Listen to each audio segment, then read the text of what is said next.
బాబు first time గోడల మీద scribbling చేయడం చూసినప్పుడు నాకు చాలా కోపం వచ్చింది. కోపాన్ని ఎలా కంట్రోల్ చేసుకోవాలో నాకు అర్థం కాలేదు. అరే! గోడలన్నీ పాడైపోతున్నాయి కదా! ఇప్పుడు ఎలాగా అనిపించింది.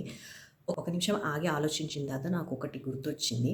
నా మ్యారేజ్ కాకముందు నాతో పాటు వర్క్ చేసిన టీచర్ వాళ్ళ ఇంటికెళ్ళాను. వాళ్ళ ఇల్లు చాలా అంటే చాలా బాగుంది. మంచి డూప్లెక్స్ హౌస్. కానీ వాళ్ళ ఇంట్లో ఒక 3 ఫీట్ వరకు వాల్స్ అన్నీ కూడా స్క్రిబ్లింగ్ చేసున్నాయి. దాన్ని చూసి అడిగాను. ఏంటి టీచర్ మీరిలాగా ఆ పిల్లల్ని ఎలాగా మీరలాగా స్క్రిబ్లింగ్ చేయించారు? ఇల్లంతా బావుంది. గోడలన్నీ పాడు చేసేసారు కదా! అని అడిగా. అడిగినప్పుడు తను ఒక్కటే చెప్పింది. "ఉంది భవ్య, వాళ్ళు కొంచెం పెద్దగా అయ్యారనుకో, వాళ్ళు మనం గీయమన్నా కూడా గీయరు గోడల మీద.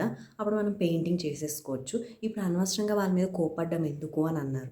నాకది గుర్తొచ్చింది. కరెక్టే గదా అనిపిచ్చింది. ఆ తర్వాత నేను కొంచెం కామ్ డౌన్ అయ్యి, అయితే స్క్రిబ్లింగ్ అనేది తప్పే. వాళ్ళని కరెక్ట్ చేయాల్సిన అవసరం మనకి ఎంతైనా ఉంది. సో, దానికి ఆల్టర్‌నేట్‌గా ఏం చేయాలంటే, వాళ్ళు స్క్రిబ్లింగ్ చేసినప్పుడు వాళ్ళకి వెంటనే ఒక బుక్కో ఏదో ఒకటి తీసుకెళ్ళి చూపిచ్చి, "అరే! నువ్వు చాలా రాస్తున్నావు. ఈ బుక్‌లో రాయి ఇంకా బావుంటుంది" అని వాళ్ళని కరెక్ట్ చేయాలి.